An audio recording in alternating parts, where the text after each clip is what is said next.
captures the Australian light heavyweight title in sensational circumstances. It's certainly been a very entertaining night here from Fort Knox in Melbourne. 7 fights, not one of them went the distance. It reminds me of the fights I used to watch with Barry Michael involved. And Barry, you too are a pretty good knockout merchant yourself, but we saw some high quality action there.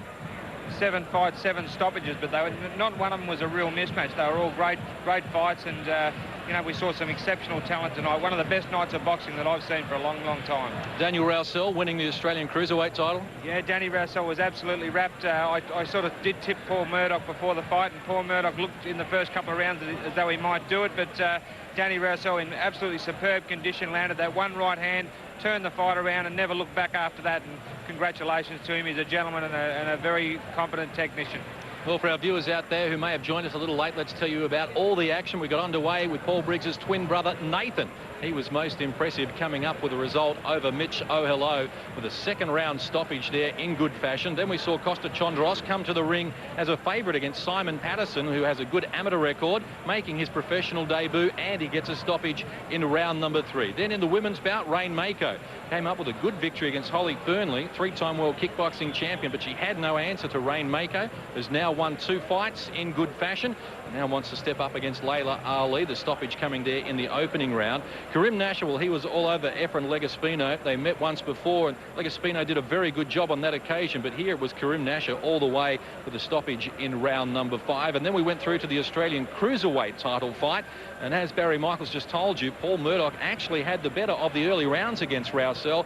Rousseau came up with some big shots when he needed to and finished it in round number 8 to capture the Australian cruiserweight title. Then the junior middleweights, we saw Julian Holland and Josh Clenshaw put on a very exciting contest there as well. Stoppage in round number 6 for Julian Holland, but it was a much tougher night at the office than he anticipated. And Josh Clenshaw, well, he's lost in the 6th round there, but certainly no disgrace being beaten by the current Australian welterweight champion. And confirmation of our feature event, the result there, Paul Briggs all over Adrian Bellant. It stopped in round number 8 with a towel being sent in, and I think, Barry, that was probably a very good decision. The referee had already suggested he was getting close to stopping it as well, but Adrian Bellant sometimes a little too tough for his own good. Adrian never looked like taking a backward step right through the fight. He weathered a lot of punishment, you know, credit to his condition. And I tell you what, credit to Paul Fifield in the corner. Told him the round before that he was going to stop the fight if he copped a lot more punishment. He did cop a lot more punishment. It looked as though he was going to let him come out for the next round, but then decided to throw the towel in. I think a very, very, very good decision, but an absolutely exhilarating, impressive performance from Paul Briggs. He's got to be one of the outstanding prospects in this country at the moment. Complete fighter the way I look at him.